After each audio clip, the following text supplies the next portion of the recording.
एक समय की बात है। एक छोटे से गांव में एक पुराना और बड़ा पीपल का पेड़ था। यह पेड़ गांव के एक बहुत पुराने हिस्से में स्थित था, जहां लोग कम ही जाते थे। गांव वाले कहते थे कि यह पेड़ भूतिया है और वहां रात के समय अजीब घटनाएं होती। कहानियां थी कि जो भी इस पेड़ के पास रात के समय जाता वह कभी वापस नहीं आता। गांव में एक लड़का था जिसका नाम विक्रम था। विक्रम को कहानियों पर बहुत विश्वास था और उसने अपने पुराने दोस्तों से भी इस पेड़ के बारे में काफी कुछ सुना था। लेकिन उसकी एक खासियत थी कि उसे खुद सब कुछ देखना था।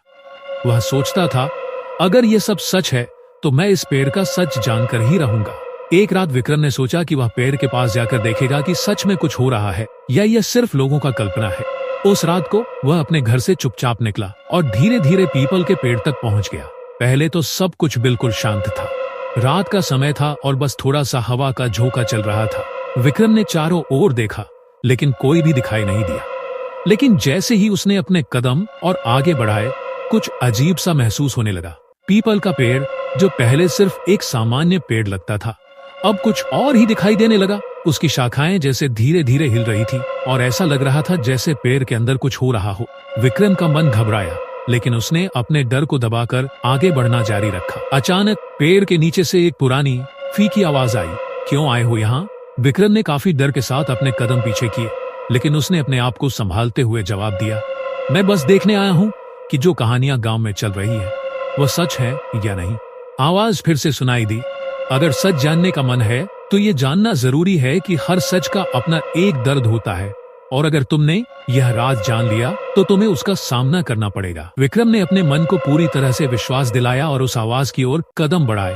तभी एक भटकती हुई आत्मा का चेहरा, जो पुरानी, सूखी और काफी भयावह लग रही थी, उस पेड़ के नीचे दिखाई दी।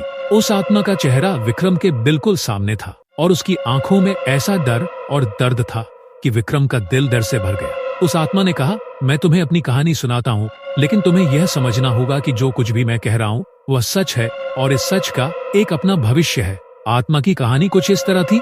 एक समय में इस गांव का एक निवासी था। मेरा नाम राघव था। मुझे इस गांव के लोगों से बहुत प्रेम था और मैं हमेशा सबकी मदद करता था। मेरे पास हर समस्या का हल था और गांव वालों का भरोसा मुझे था। लेकिन एक दिन जब एक नई युद्ध की आहट थी तो कुछ लोग मेरे खिलाफ हो गए। मान लो कि उन्होंने मुझे गलत समझा और मुझे मार डाला। मेरे मरने के बाद इस पेड़ ने मुझे अपनी आवाज दी, लेकिन मेरी आत्मा कभी शांति नहीं पा सकी, क्योंकि मैं जो चाहता था वह पूरा नहीं हो सका। मिलकर इस पेड़ और उसकी आत्मा की शांति के लिए कुछ कदम उठाए। कुछ समय बाद पीपल का पेड़ फिर से शांत और दृढ़ हो गया। उस आत्मा की भटकती आत्मा भी शांति में थी और विक्रम ने अपनी हिम्मत और समझदारी से सभी को एक नया दृष्टिकोण दिया था। यह कहानी इस बात का प्रमाण है कि जब हम अपने डर और शक को दूर करके सच्चाई को समझने की कोशिश करते हैं तो हम न केवल अपनी अंदर की शांति पा सकते हैं, बल्कि दूसरों को भी शांति देने में सफल हो सकते हैं।